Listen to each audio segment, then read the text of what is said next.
Welcome to செல்வி சமையல். இன்றைக்கி செல்வி சமையலில் நம்ம ஒரு சூப்பரான சுவையான கேக் ரெசிபி தாங்க பார்க்க போகிறோம். முட்டை இல்லாத ப்ரௌனி கேக் எப்படி நம்ம வீட்லேயே ஈஸியாக எம்மியாக டேஸ்ட்டாக செய்யலான்னு ஸ்டெப் பை ஸ்டெப்பாக நான் சொல்ல போகிறேன். நான் சொல்கிற ஸ்டெப்பை பயன்படுத்தி நீங்கள் செஞ்சிங்கன்னா உங்களுக்கு ரொம்ப எம்மியாகவும் டேஸ்ட்டாகவும் கிடைக்குங்க ப்ரௌனி. வாங்க இப்போ நம்ம முட்டை இல்லாத ப்ரௌனி கேக் செய்ய என்னென்ன பொருட்கள் தேவைன்னு பார்ப்போம். நான் 200 கிராம் டார்க் சாக்லேட், 100 கிராம் உப்பில்லாத வெண்ணெய், 1 கப் மைதா மாவு, 1 டீஸ்பூன் உப்பு, 10-12 பாதாம், 1/3 கப்பால் cocoa powder, 3/4 cup white sugar, 3/4 cup கெட்டி தயிர், vanilla essence 2 teaspoon, baking powder 2 table spoon.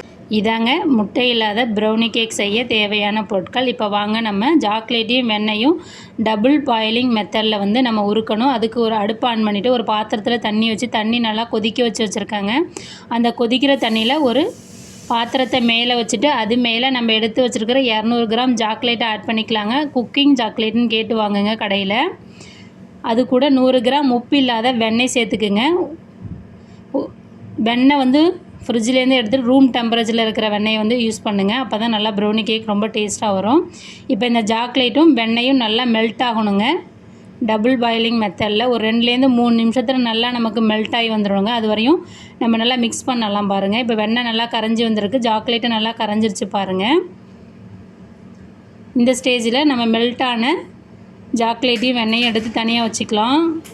இப்போ நம்ம முட்டை இல்லாத ப்ரௌனி கேக்குக்கு ட்ரை இன்க்ரீடியன்ட் நம்ம சலிச்சு எடுத்துக்கலாம் வாங்க. ஒரு பவுல் எடுத்துகிட்டு ஒரு பவுலில் நம்ம எடுத்து வச்சுருக்கிற 1 கப் மைதா மாவை இந்த மாதிரி ஜல்லி வச்சு சலிச்சிக்கலாங்க. கட்டிகள் எதுவும் இல்லாமல் இருக்கணும். அதனால் ஜல்லி வச்சு சலிச்சாச்சிங்க. 1 கப் மைதா மாவை 1/3 கப்பால் கொக்கோ பவுடர் எடுத்துருக்காங்க, அதையும் ஆட் பண்ணிக்கிறேங்க. ஆட் பண்ணிவிட்டு சலிச்சிக்கலாம் பாருங்கள். கொக்கோ பவுடரில் ரொம்ப நைஸாக இருக்கிறதுனால கட்டிகள் இருக்கும். இந்த மாதிரி கை வச்சு தேய்ச்சி விட்டு ஃபுல்லாக ஜல்லியிலேருந்து இறங்கிடுங்க. இப்போ நம்ம கொக்கோ பவுடர் சலிச்சாச்சு. 2 tablespoon baking powder add பண்ணிக்கலாங்க. பேக்கிங் பவுடர் ஆட் பண்ணிவிட்டு அதையும் நல்லா சலிச்சிக்கலாம்.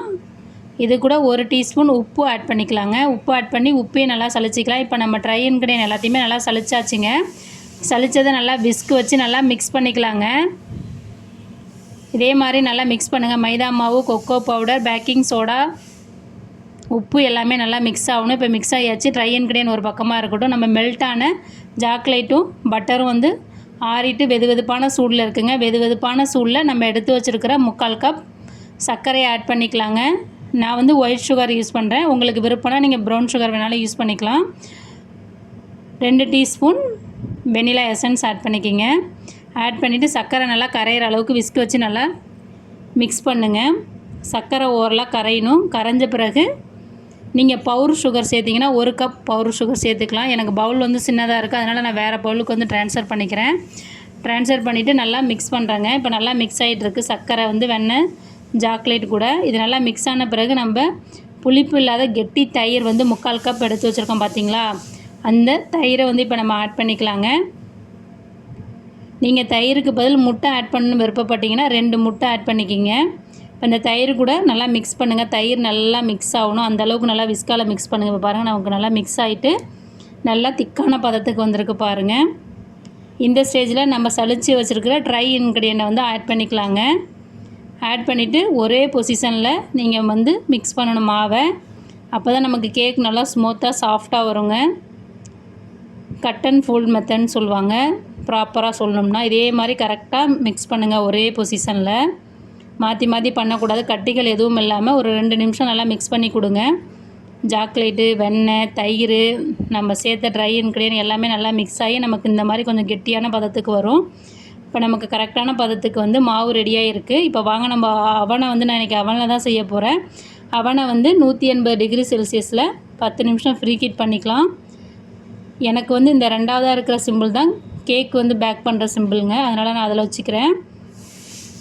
10 நிமிஷம் ஃப்ரீ ஹீட் பண்ணணும். 10 நிமிஷம் ஃப்ரீ ஹீட் பண்ணிவிட்டேன். செட் பண்ணிவிட்டு லைட் நல்லா பவர் ஆன் ஆகிடுச்சு பாருங்கள். இப்போ இது ஃப்ரீ ஹீட் ஆகட்டும்.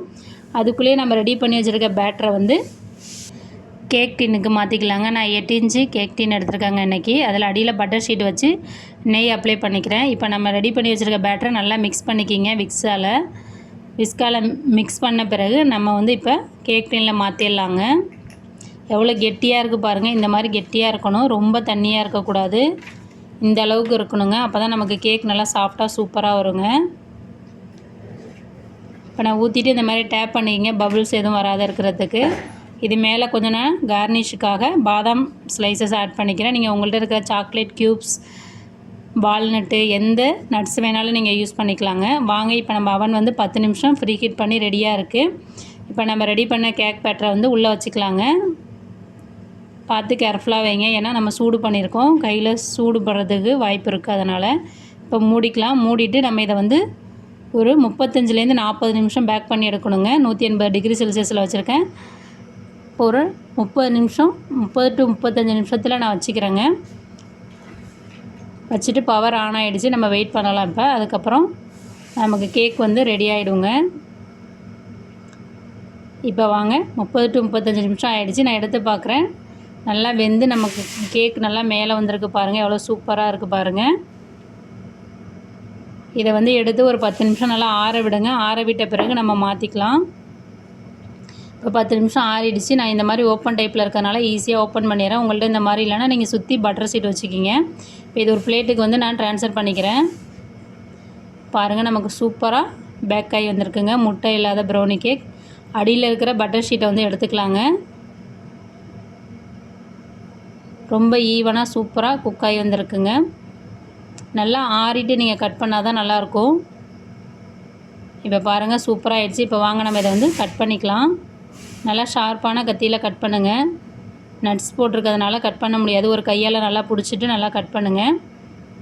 பாருங்கள் எவ்வளோ சாஃப்டாக எம்மியாக வந்திருக்கு பாருங்கள் இந்த கேக்கு. குழந்தைங்கள்லாம் ரொம்ப விரும்பி சாப்பிடுவாங்க. ரொம்ப ஈஸியாக நம்ம ரெடி பண்ணிடலாங்க. நான் இன்றைக்கி ஸ்கொயர் ஷேப்பில் தாங்க கட் பண்ணுறேன்.